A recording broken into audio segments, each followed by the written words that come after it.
What's up, everybody, and welcome to Read the Bible with me. I'm Stan Jr., and today we're looking at 2 Samuel chapter 14. If you're new here, go ahead and click subscribe on this channel and turn on your notification bell.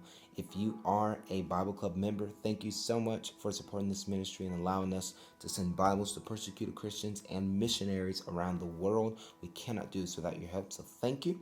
If you'd like to become a part of that, you can click the link in my description. Let's get started with chapter 14. And remember, if you're a Bible Club member, click like on this video and leave a comment below. I'd love to see you all and see who's reading with me. Chapter 14 says, Now Joab, the son of Zeruiah, knew that the king's heart went out to Absalom. And Joab sent to Tekoa and brought from there a wise woman and said to her, Pretend to be a mourner and put on mourning garments. Do not anoint yourself with oil, but behave like a woman who has been mourning many days for the dead. Go to the king and speak thus to him. So Joab put the words that she needed to say in her mouth. When the woman of Tekoa came to the king, she fell on her face to the ground and paid homage and said, Save me, O king. And the king said to her, What is your trouble? She answered, Alas, I am a widow. My husband is dead, and your servant had 2 sons. And they quarreled with one another in the field. There was no one to separate them, and one struck the other and killed him. And now the whole clan has risen against your servant, and they say, Give up the man who struck his brother, that we may put him to death for the life of his brother whom he killed. And so they would destroy the heir also. Thus they would quench the coal that is left, and leave to my husband neither name nor remnant on the face of the earth. The king said to the woman, Go to your house, and I will give orders concerning you. And the woman of Tekoa said to the king, On me be the guilt, my lord the king, and on my father's house. Let the king and his throne be guiltless. The king said, If anyone says anything to you, bring him to me, and he shall never touch you again.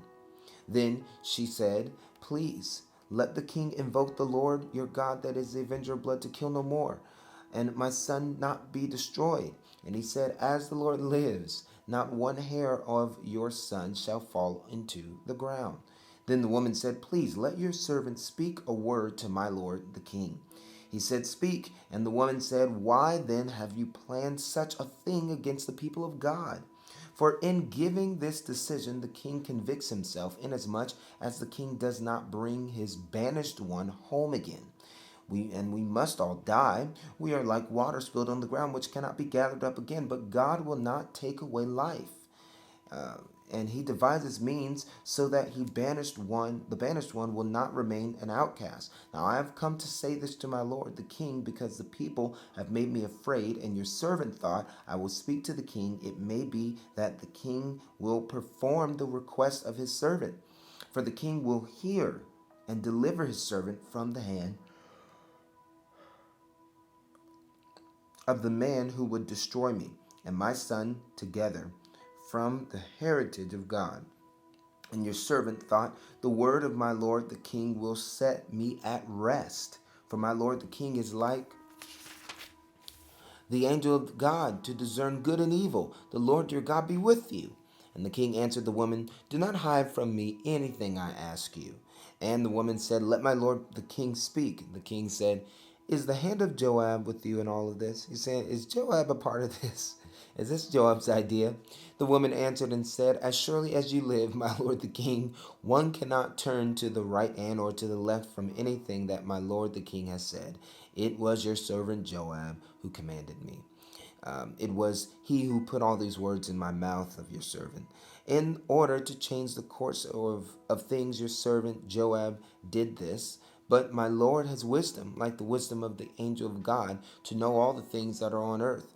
Then the king said to Joab, Behold, now I grant this. Go bring back the young man Absalom.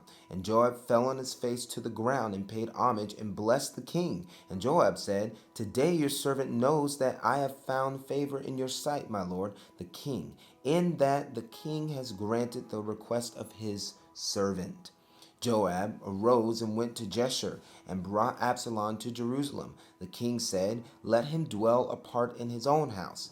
He is not to come into my presence. So Absalom lived apart in his own house and did not come into the king's presence. Now in all Israel there was no one so much to be praised for his handsome appearance as Absalom. From the sole of his foot to the crown of his head there was no blemish in him. He was handsome, he was a good looking guy. And when he cut the hair of his head, for at the end of every year he would cut it when it got heavy on him. He would cut it, and he weighed his hair in his head 200 shekels by the king's weight. There were born to Absalom 3 sons and 1 daughter, whose name was Tamar. She was a beautiful woman. So Absalom lived 2 full years in Jerusalem without coming into the king's presence. Then Absalom sent for Joab to send him to the king. But Joab would not come to him. And he sent a second time, but Joab would not come. Then he said to his servants, "You see Joab's field is right next to mine, and he has barley there. Go set it on fire." So Absalom's servants set the field on fire, and Joab arose and went to Absalom to his house and said to him, "Why have your servants set my field on fire?" And Absalom answered Joab, "Because I sent word to you, come here, that I may send you to the king to ask, why have I come to Gershur? It would be better for me to be there still. Now therefore let me go into the presence of the king, and if there is guilt to me, let him put me to death." Then Joab went to the king and told him, and he summoned Absalom. So he came to the king and bowed himself to the ground before the king, and the king kissed Absalom. So he was like, if I'm just going to be on house arrest, just send me back to Gershur. And so he's in the presence of the king, and it kind of leaves at a cliffhanger there. But I think what is cool about Joab with that whole story is that he was humble enough to allow someone else to go to the king for him. And he's the king's right-hand man, but he knew that the king had a soft spot for women in his heart. And so he's, you're not truly humble until you allow someone else to get the credit and you're happy that they got the credit. That's true humility. That's one of the ways you can see it. That no, you let somebody else do it. Really, you did it, but you let somebody else get praise and glory for it, because it really doesn't matter to me what people think about me, and if they think I'm smart, if they think I'm wise, or just let them get the glory for the idea. Let them have the idea. That's a true humble person that will allow someone else to think that it was their idea. And Joab did that. So that's truly humble. Next time I see you, we'll be reading chapter 15. If you'd like to support this ministry, please click the link in my description. Become a patron. $10. You can do it. I believe in you. All right. Let's talk. Well, next time I see you. Sometimes I like to say, let's talk tomorrow, but some people, they watch when they can. So let's talk next time I see you. We're reading chapter 15. It's going to start getting a little dicey here. All right. God bless you. Peace.